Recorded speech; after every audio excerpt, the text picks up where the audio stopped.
Hello, and welcome to another episode of On Love and Purpose. I'm Frances LaCuesta of Beautiful Conscious Love, and I'm your host. So today I have another extraordinary woman as my guest. But before I introduce her to you, I would like to take this opportunity to tell you a little bit about what this show is all about. So, On Love and Purpose is a bi monthly show and it's done in Facebook Live. So, I invite guests and we talk about topics like love, relationships, mindfulness, and pretty much anything that I feel can help expand our consciousness. And so if you haven't so or done so already, I'm inviting you to like my page. It's facebook.com/beautiful conscious love. So this is where this live stream is happening right now. And if you feel that anyone can benefit from the show, please feel free to share and spread the message. And we'll be happy to have you here live. Now, if you have any questions while the show is going on, go right ahead and you can type in your question on the chat box, and we will do our best to answer them. All right. So I think it's time that I introduce to you my guest for today. She is first and foremost a dear friend of mine. And she is now a master Reiki practitioner and Theta healer.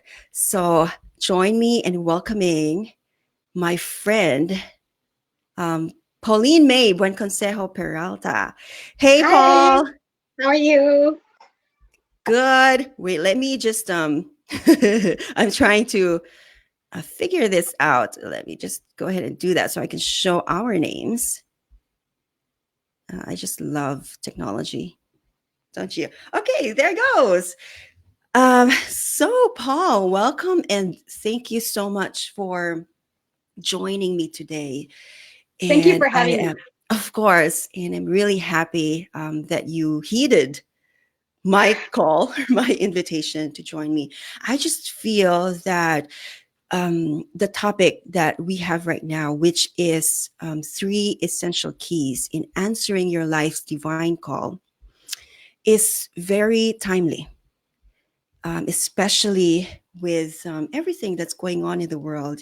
You know, it's like we hear that call all the time, and it depends upon each one of us what that calling is. But it's now is that perfect time to actually really listen deeply to what your own calling, to what your own life's purpose is, right? So we're gonna go and dive deep on that. And but first, Paul, I want to know, um, Yeah. can you give us a little bit of a background of how you actually came to do this work that you're doing right now, and what are some of the struggles that you have in answering your own life's call? Well, it started when I felt vibrations in my body. This was in 2016. Then it led to crippling pain. While given and me knowing that I do light language since I was 14, and that I am extremely intuitive since as far as I can remember. During this time, I needed to have some sort of medical findings. I saw several doctors, nothing came about it. But then the year after, in 2017, then I was diagnosed with fibromyalgia. Seeing a few more doctors then, but that's the thing. I felt that that was not that. That was not it. Fast forward to today, my symptoms disappeared.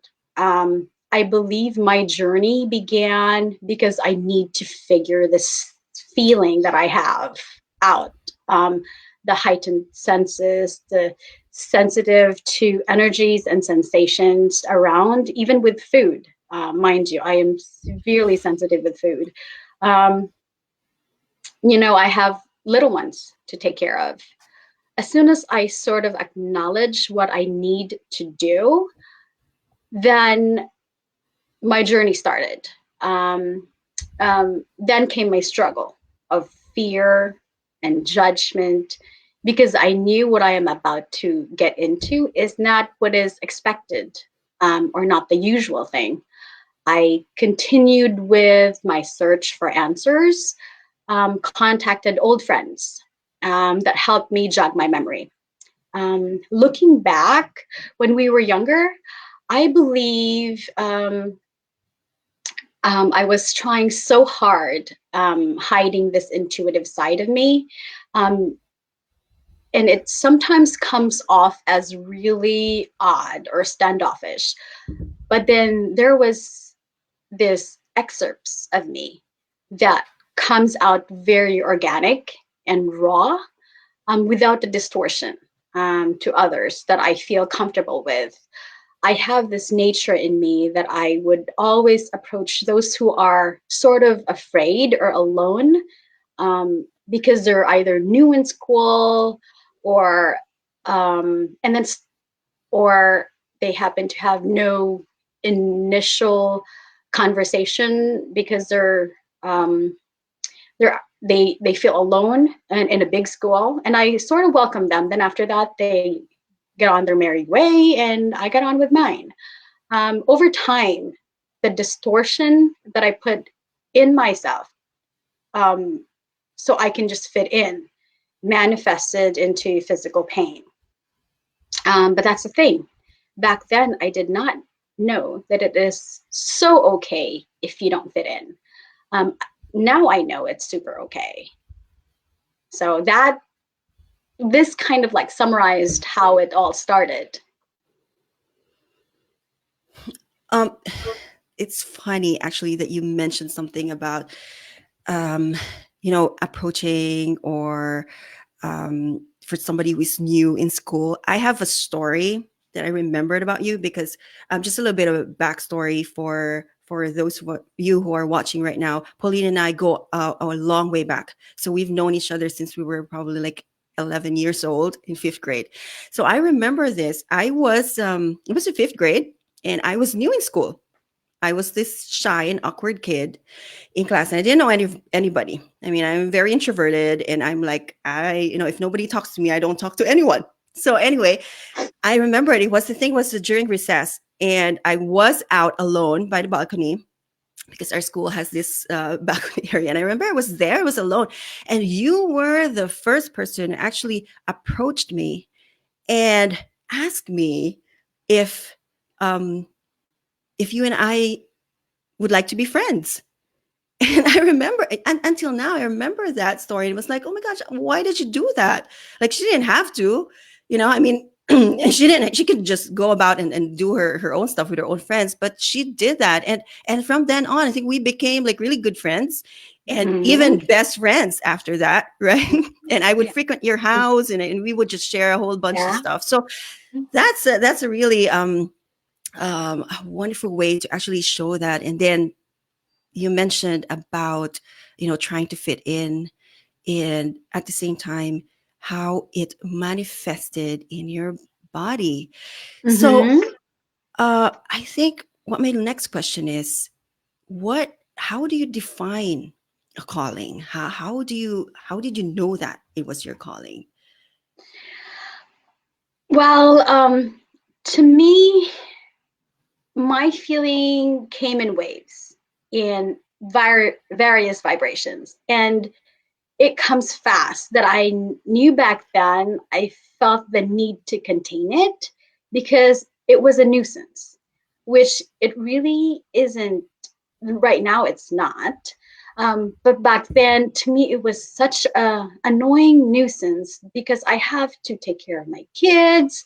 I have to go from point A to point B with a human job. And it was just such distraction to me. But the pull was so strong. And back then, it's just, now I can explain it. My body was so disconnected with my spirit. So I had to figure it out on how to have it both in sync. Now it's all good. But the calling for me was it's a pull. It's like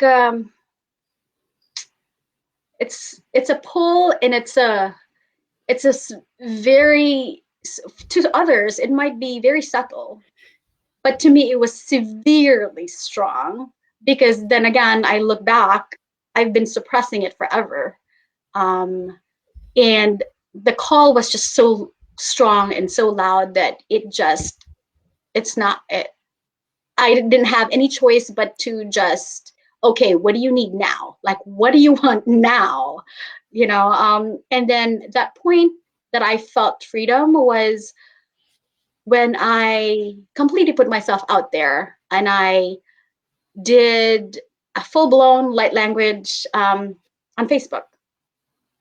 And that made me like a huge load off my shoulder. Okay, um, so a calling, is something that is like visceral, right? So it's not like it happens in your head. It's not, it goes really deep, right? Mm-hmm. So it's that feeling when you can't sleep at night, right? Mm-hmm. Or it's a feeling that it's that yearning, right? There's just a nagging thought, nagging Yep. feeling that goes Mm-hmm. back, on Mm-hmm. and on each time, even if you ignore it, even Even if if you you push it away, yeah, yes, even if you push it away. And in your case, it's like you've been suppressing it for a long time, that it actually forever. manifested in your body as in Yeah. a form of fibromyalgia, right? Mm-hmm. And having to go through so much pain. Mm-hmm. And yeah, so it's like, okay, so for some it doesn't really manifest all the time as a form of sickness Mm-mm. or anything like that, No. right? But I think a calling is also a way that maybe when you do have something in your body, right, or something's happening in there that you don't seem to fit, like what's going on, maybe it's also an invitation to go deep and ask Mm-hmm. yourself, right, like, what is my body telling me?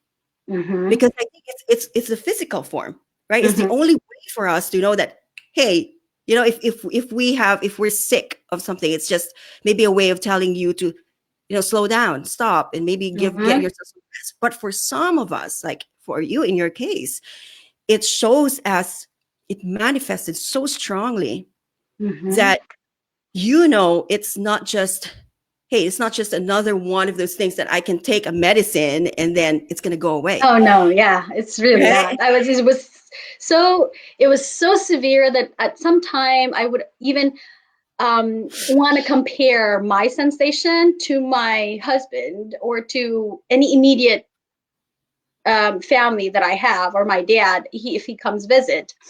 I would always, and not anymore, but back then I would always have this pins and needles on my head, severe, like all around, like right here. And I would say, is it normal? Is it normal?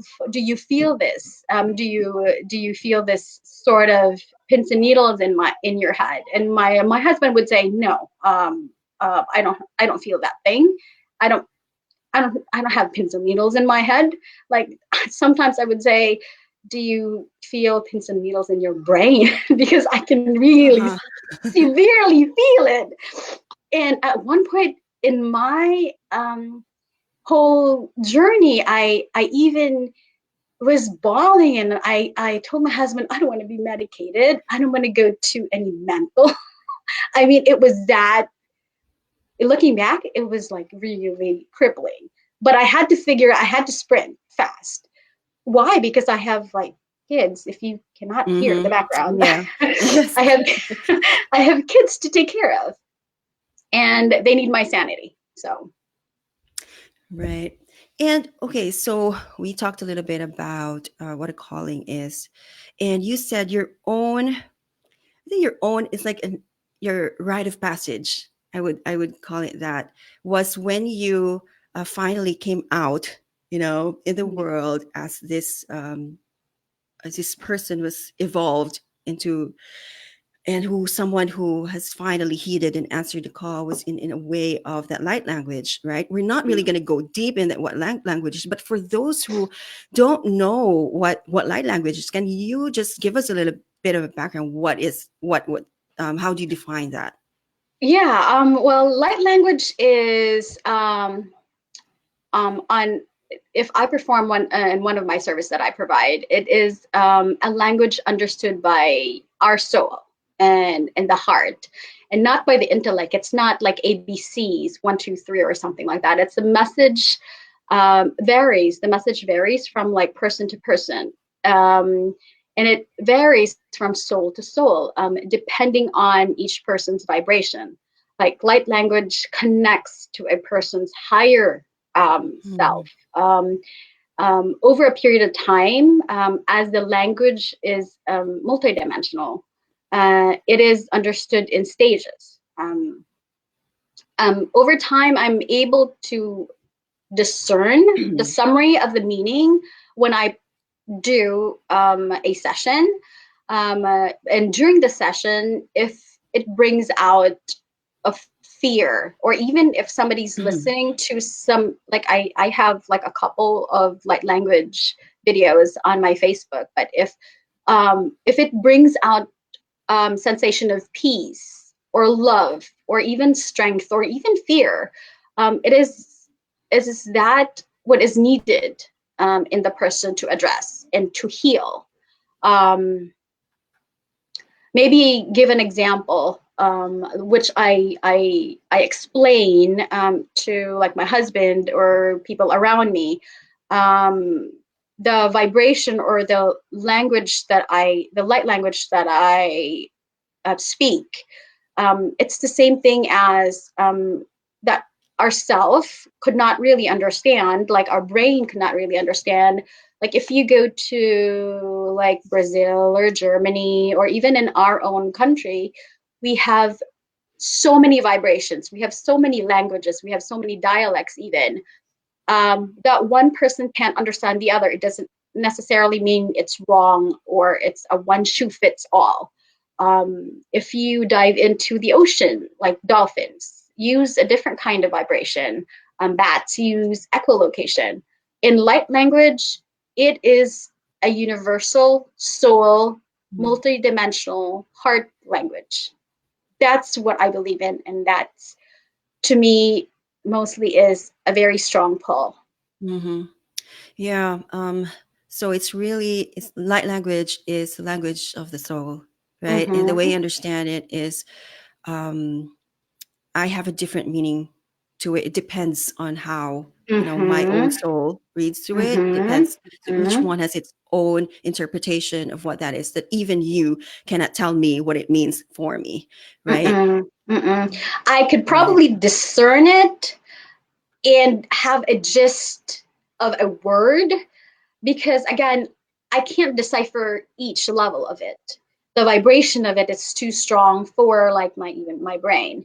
So but then my heart is very strong, and I could probably pick a few words, like if it's like strength, it's for your strength, whatever it is.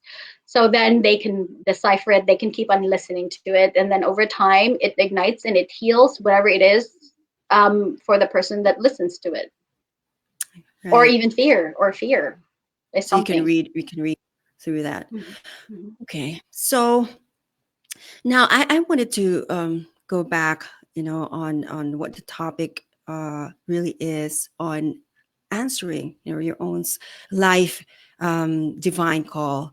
And for those who are wondering and searching for their own calling, what are the three keys in answering your own their own life's call?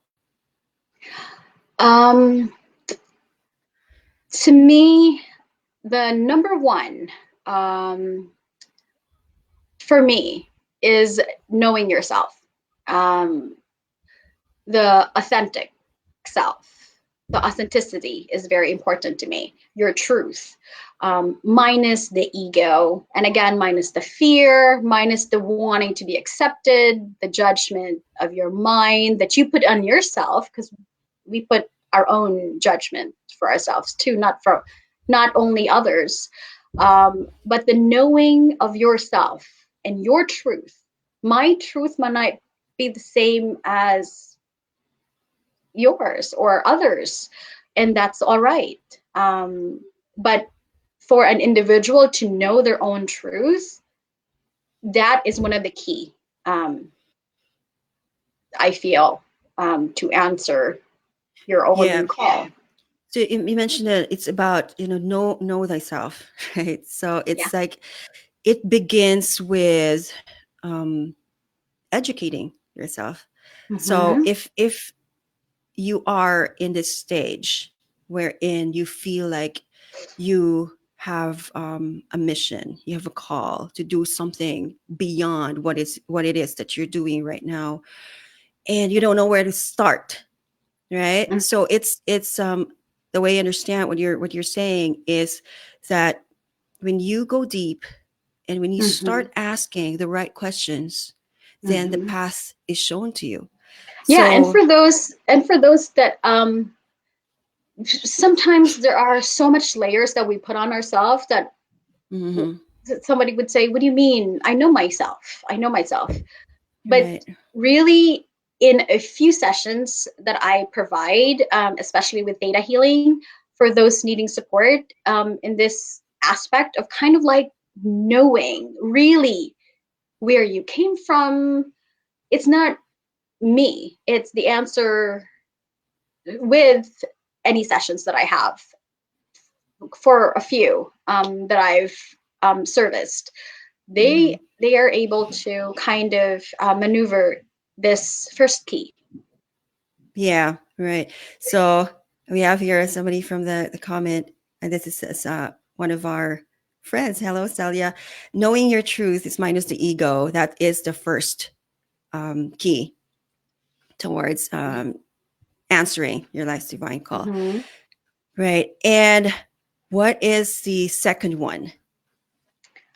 Um, to me, the second one is living in your heart, and being in your heart space. That would help us maneuver our output of emotions. You know, emotions is energy in motion, Mm-hmm. and all emotions are awesome. They're, you know, they're great because we're in here in earth, because this earth is like a school of learning, and living in your heart space will help us um, have a healthy output with any emotions that we would have, um, because the emotions that we have will first affect us and then the people that we love, but mainly any of emotions will always affect us first. So living in my heart space and my intention for others is always and will always be a key to follow my call. So living in your heart space, and at the same time, it's also holding that intention, not only for Mm-hmm. yourself but for others. I feel that it's like holding and making it, expanding yourself, Mm-hmm. right, to include everybody. And that's why going back to the first one is you have to know yourself Mm-hmm. first and foremost for you to be able to hold a bigger container for other people, Mm-hmm. because if we spend most of our time just trying to figure out um, wherever we are centered in, let's say you have a problem, you have an issue, and it's all where you are right now, it limits the space. So once Mm-hmm. you have that bigger picture, and living in your heart, right, and having that really very powerful, that strong powerful intention that you have for yourself and for others, because life's calling is not just about you, right? Exactly. So it's Non holding everyone. non nebus soli. That I think that's what I always. But it's French. It's I think it's French. Non nebus soli. The two. What does it mean? It's we don't live for ourselves alone. It's a Oh, okay. Cicero Right, made that right, quote. right. So it's not just about us. Okay, Mhm. so a bigger calling is includes, it's inclusive. No, so Mhm. it puts in, it includes everyone. All right. So the third one. Third one is perseverance. Um, the willpower that we have to overcome that judgment we put on ourselves, or the judgment that others put on ourselves, or that struggle that we have while Mm-hmm. answering our calling. The perseverance to get out of the hump, and to just keep on going. Um, I have a few, actually several clients that I always tell them, I hold your best interest at heart, even if they're in the middle of some sort of stressor or doubt Mm-hmm. in their day-to-day life. Drop me a text. I will remind you, you know, so to Mm-hmm. keep on and push through, and um, be mindful of the second step, which is being in your heart space, and persevere to get over that hump, that current point that you're in at that very moment. Mm-hmm. Yeah. Yeah. Because when you say yes to whatever it is that you're meant to do in this world, it's not going to be an easy path, right? Mm-mm. So perseverance is very important in, as you said, going through the humps. And I feel that this is also where you have to surround yourself with people who are there to support you, right? To have people cheering you on. And that's what you said. Like if for your clients, like I will text be their me. number one Yeah, right. support. To be that Well, cheerleader. put it this way, whether what I believe or what I perceive resonates with them or not, the only thing is their intention. Their intention Hmm. is the key to me, um, because their intention for themselves, for me, I would always remind them to be their best, their best, to be their best friend and be their best self. And yeah, uh, Yes, a strong community, people who support you and believe in you, because there will be, like you said, the fear of judgment, of what others are going to say. And of course, also partly is that you, in your day-to-day life, I mean, in answering a calling, there is something out there that you have to sometimes, let go of, right? mhm, To fully embrace something. mhm, And for some people it's hard, right? I mean, mhm, you have to make a living, you have a mhm. family Of to course. take care of. And I know that you, in your case, like, how did it go for you? You have kids. How many kids do you have I need again, to, Paul? I need to dance along with it. Right. It was hard. It was so hard. I never had. I didn't have the support, um, because it doesn't necessarily need to be a spiritual calling. It really doesn't. Hmm. It just Yeah. a calling to either move to a different state, or a calling to either get a different job, or a calling Yeah. to um, it, um, to voice out your own opinion, or whatever the subtle calling that your pull is so strong. um, you need to like, again, go back to your heart space and make sure you check your intention on the purpose of why. um, because again, on my case, I didn't have that support with my spiritual journey.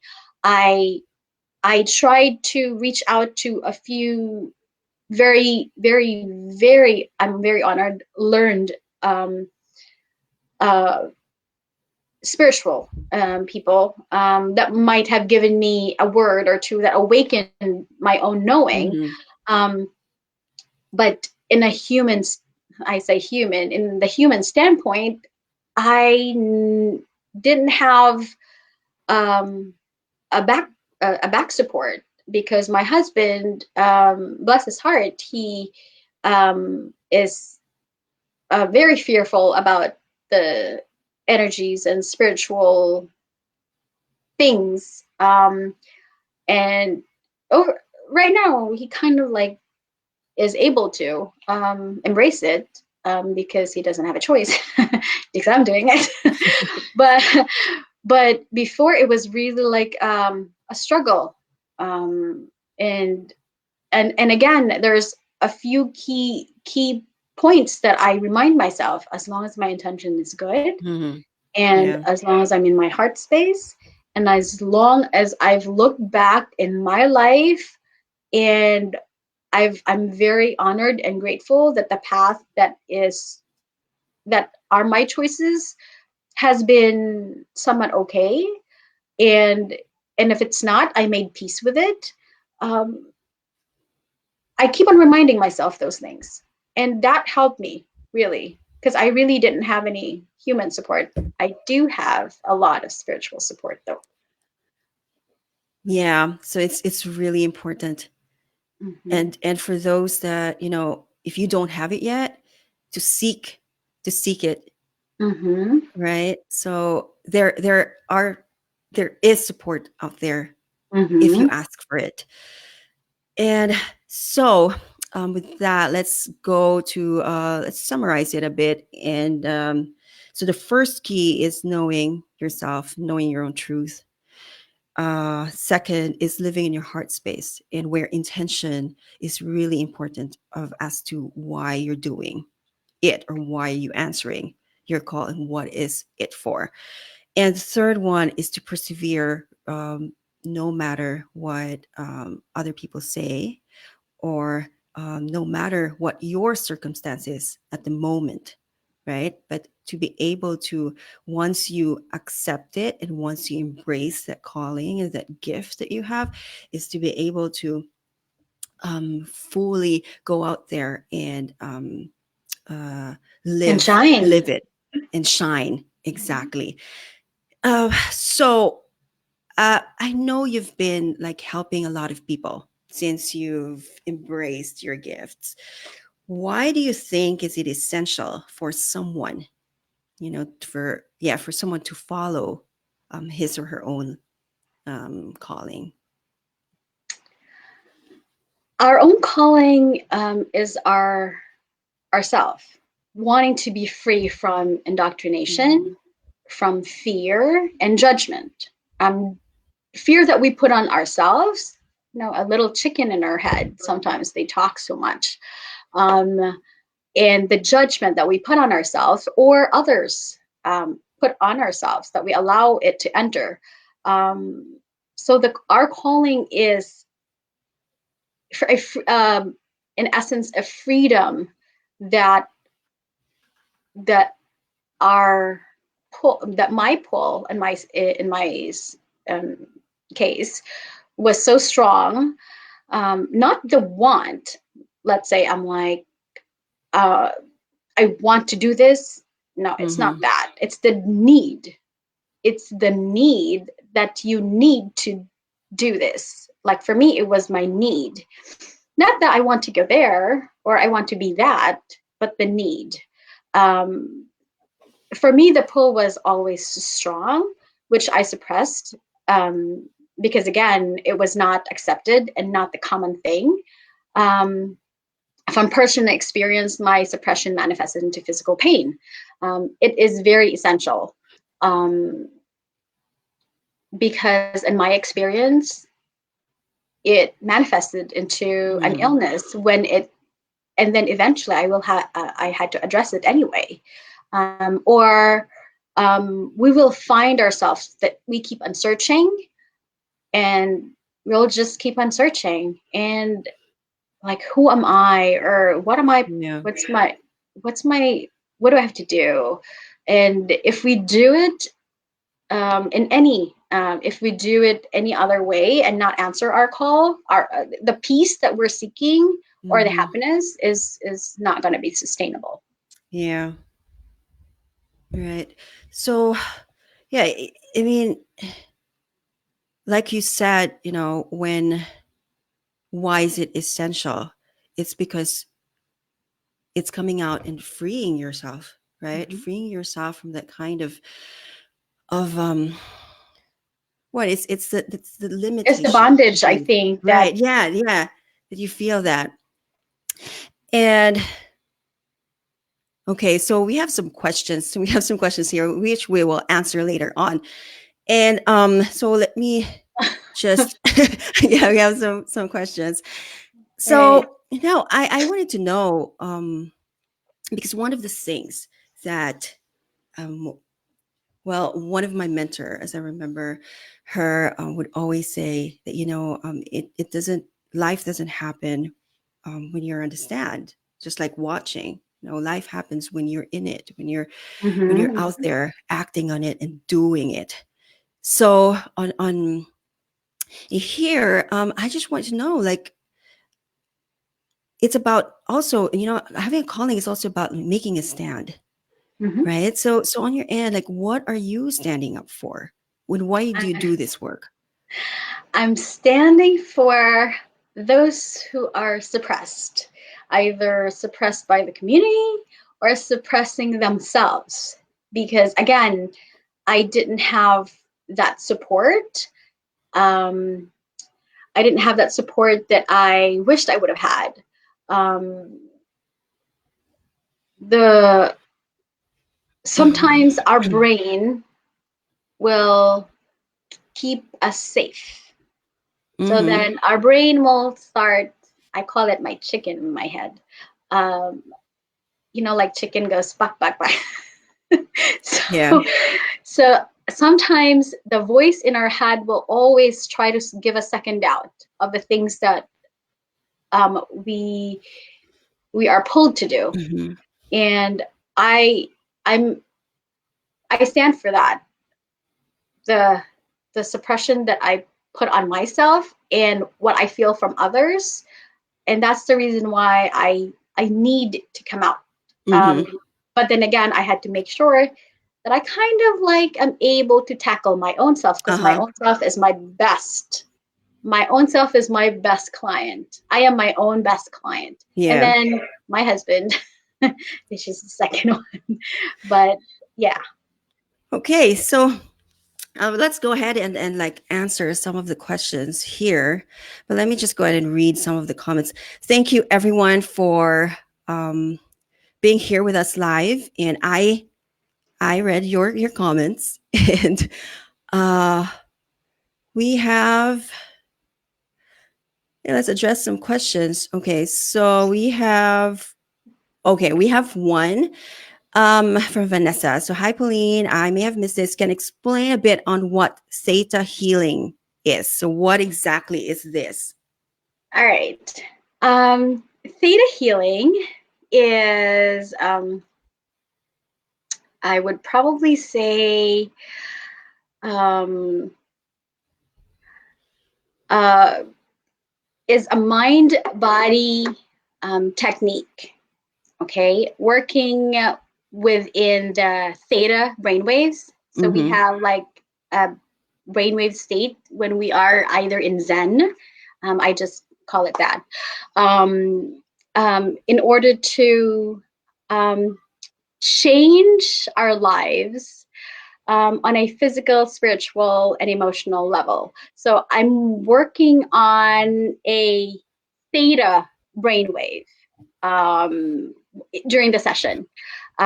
This is a deeper level technique working with the electromagnetic vibrations of our body. Mm-hmm. Um, it is alleged, um, and I'm believed to say, I believe to say, um, as we change our vibration Mm-hmm. of the receptor cells, which then changes the flow of the neuropeptides, which then changes how people feel. If people feel differently, then they act differently. So in my sessions, I would get into their theta state um, and watch the healing take place. Does it make sense? Did I So, answer the so, question?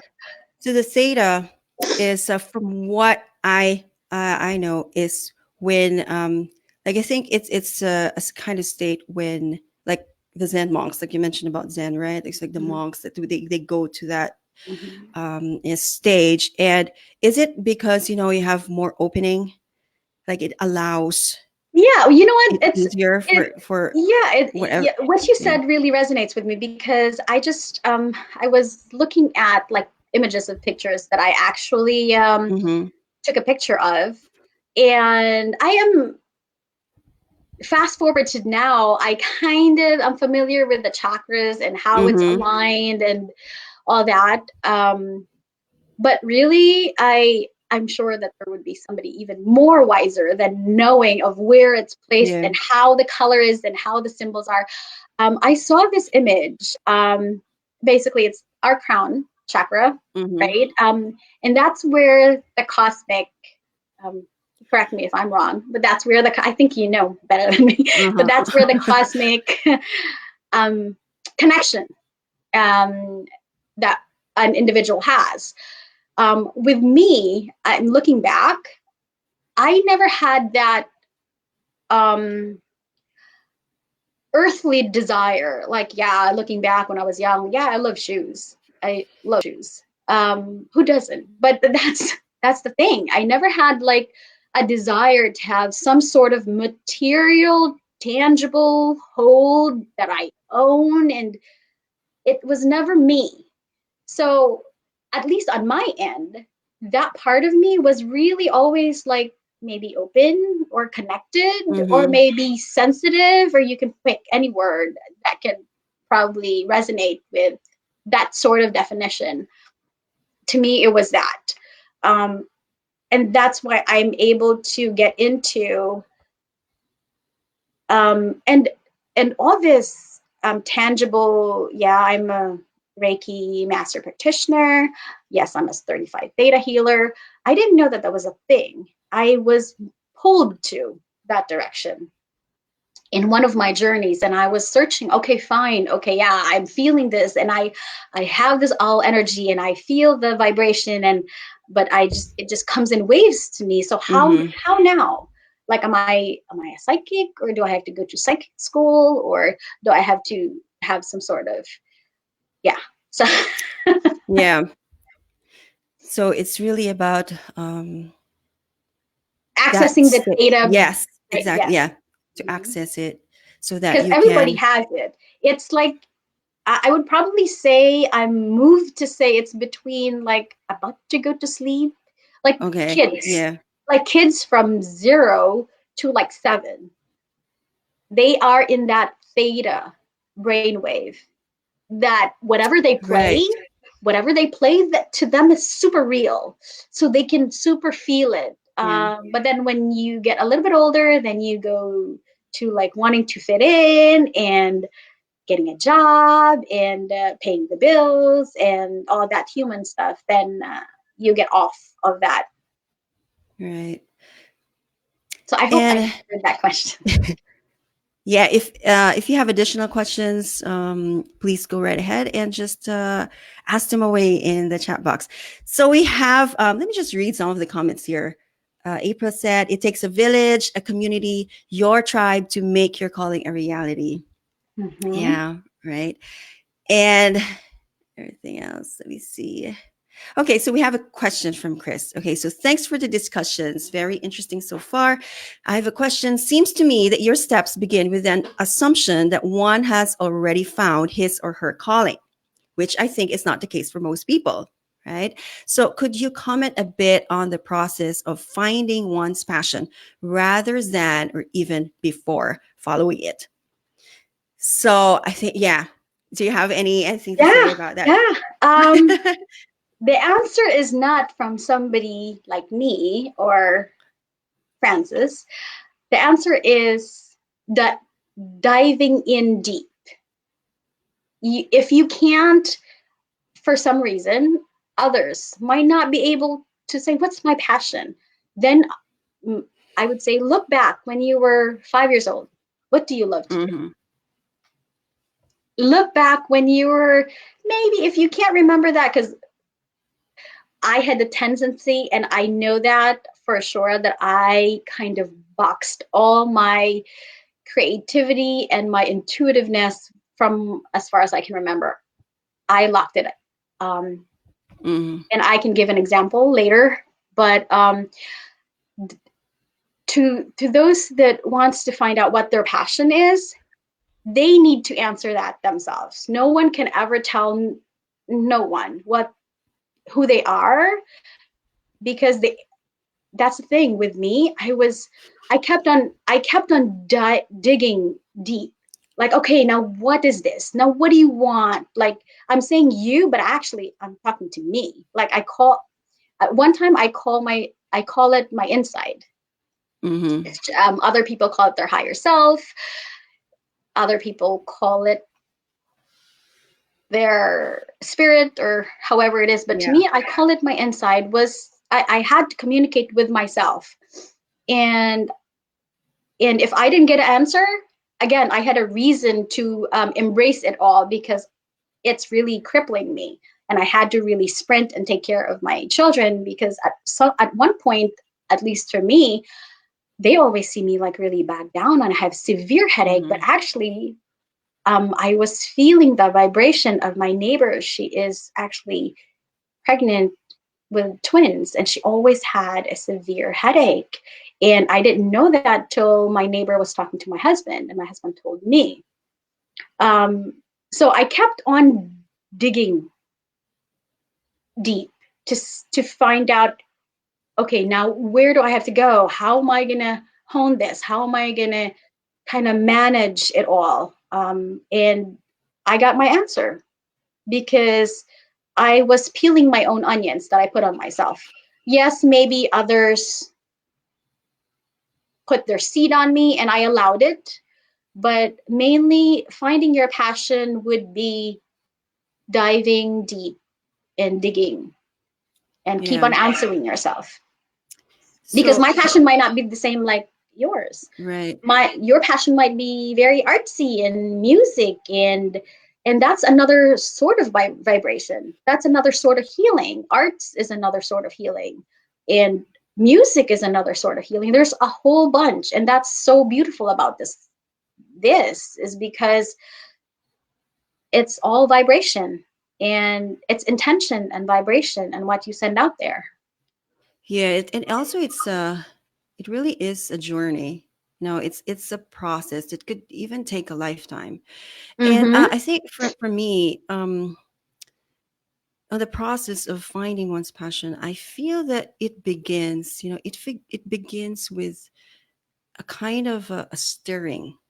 In your gut, right? So I mean, I meant to say stirring in your soul, but for some, it's not like how do I like make it more how do I ground it more? So it's like a stirring in your gut, like yeah, Yeah, it's like that that, gut feeling, right? Like I there's need to do something. this, or like, as long as Yeah, you check yourself, I feel that as long as you check yourself and it's a need, then you really need to do it, because you yeah, need to do it. It's not like, oh, I want to go. No, it's not yeah. that. But the thing about that is that for some, it's like even if there's the need or something that wants to come out from you, it's really your choice if you want to follow it or not, Mm-hmm, right? mm-hmm, So it's like, okay, so you start with that, and at least I'm talking about myself and how I have my own process of like finding my own passion. So it started with that question, like what am I here to offer? why mm-hmm. why am I here? What is my existence for?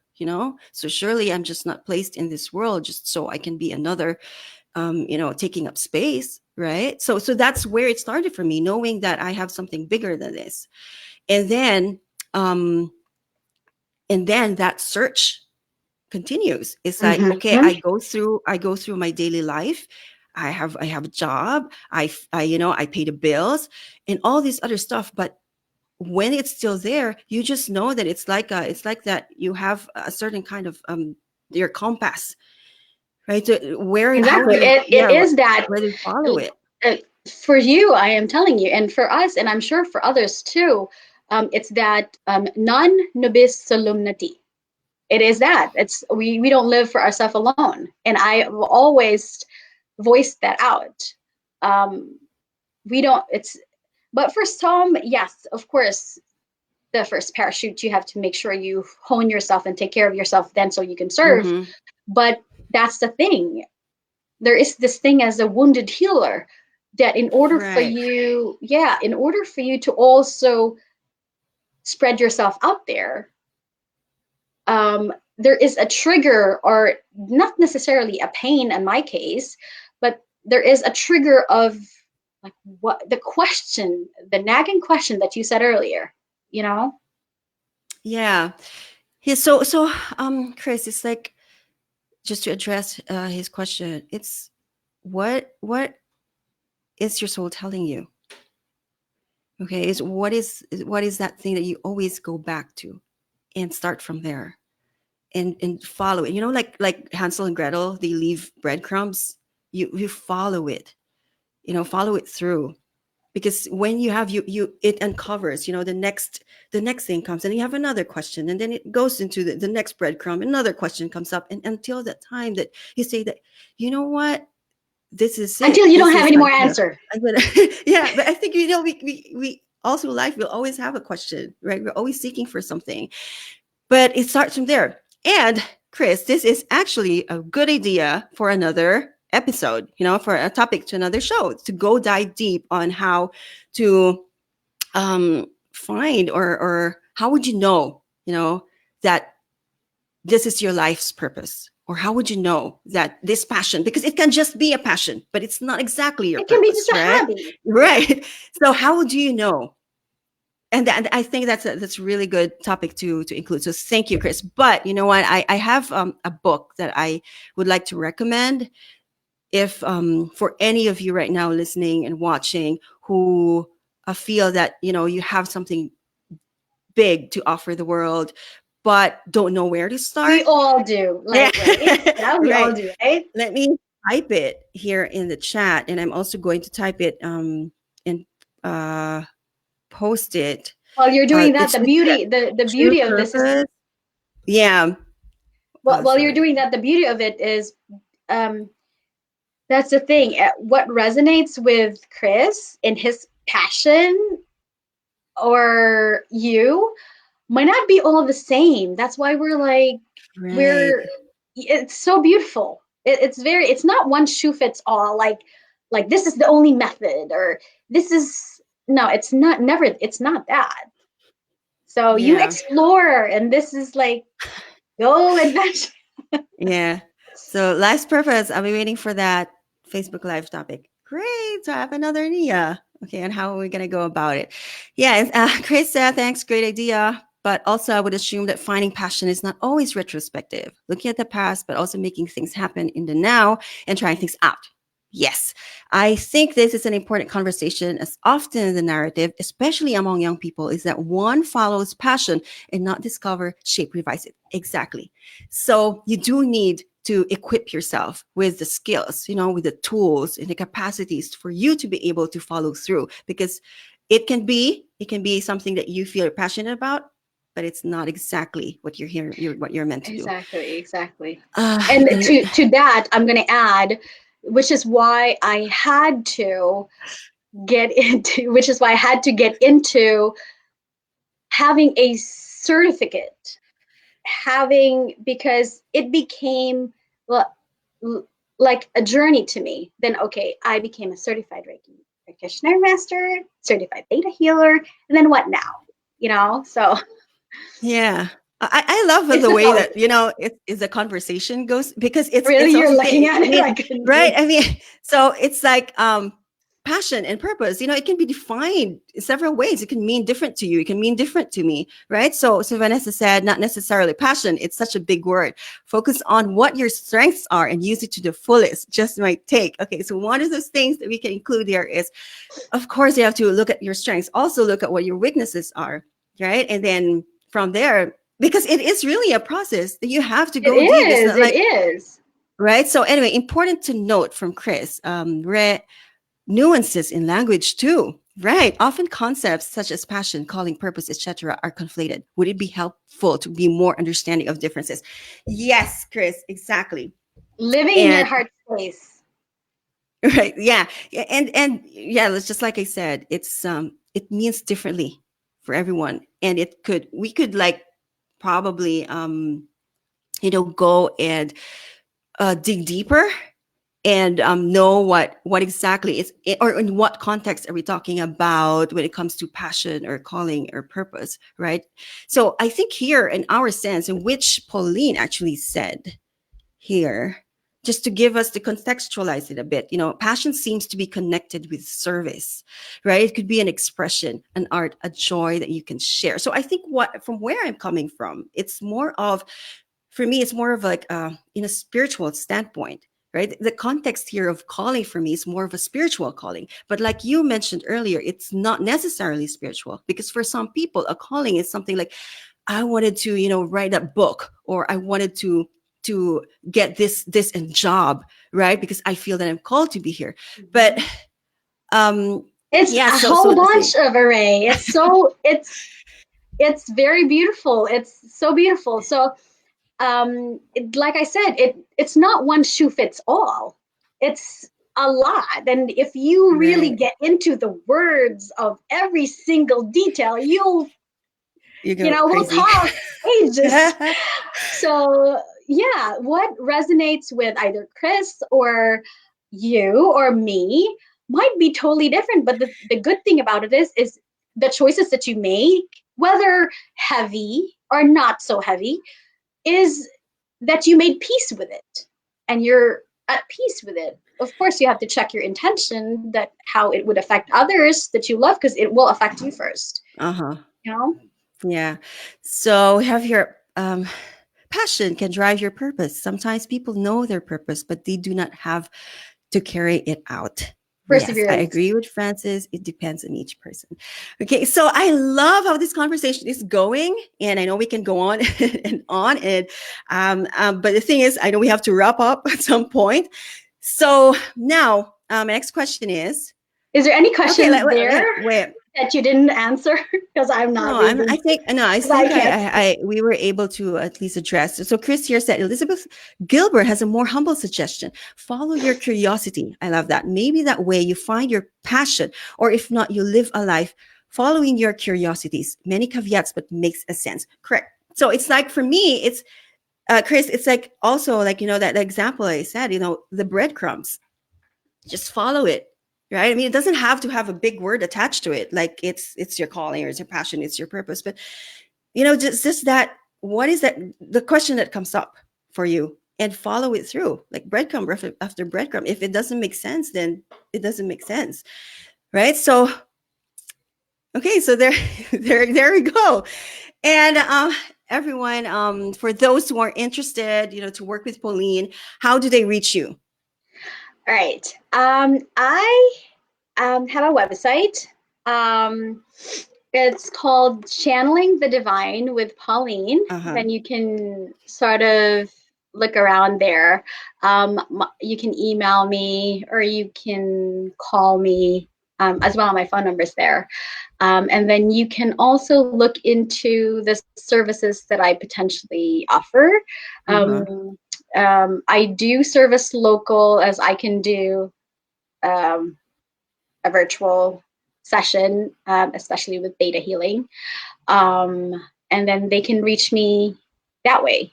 It's called Channeling the Divine with Fine, Pauline. Pauline. Okay, let me pull that up so that they will see it. There you go. Um, let me just in the name. Okay, there you go. Channeling the Divine with Pauline. So let me also just write it down for those who are interested about finding your purpose. There's this book that I recommend. Let me see. Let me add that. It's actually True Purpose. The title of the book is True Purpose. It's by Tim Kelly. I might, the spelling of his name, it might be with a K-E-L-L-Y or a K-E-L-L-E-Y, but either way, you can Google it. There you go. So True Purpose by Tim Kelly. This might be able to, for those who are still, like wanting to dive deep on what purpose is, you can check out this book. All right. Segment, perhaps next time or concrete examples. Gotcha. I love the feedback, guys. Thanks so much for that. All right. Now, so just to end this conversation, first off, I would just like to say thank you again, Pauline, for You're being very here. welcome. You're very And welcome. yeah, and for joining us today. So I would like to leave a quote, and this is again from my favorite poet, Mary Oliver, and this is a stanza from the poem Wild Geese. So whoever you are, no matter how lonely, the world offers itself to your imagination, calls to you like the wild geese, harsh and exciting, over and over, announcing your place in the family of things. All right. Very So, beautiful. Yes, even if you're alone and you feel you're alone, you're not alone because yes. Francis is here and I'm gonna be your number one support. Great. Thank you all so much, everyone. And I look forward to the next episode. And I just love how this conversation went. I Thank you love for hearing inviting everyone me. else, opinion about things. It's just, but anyway, yes, thank you, Pauline. Thank you all for showing up live, for those who show up live, and for all of your awesome feedback. And I hope you all have a most wonderful day and a most wonderful week. And until the next episode, bye.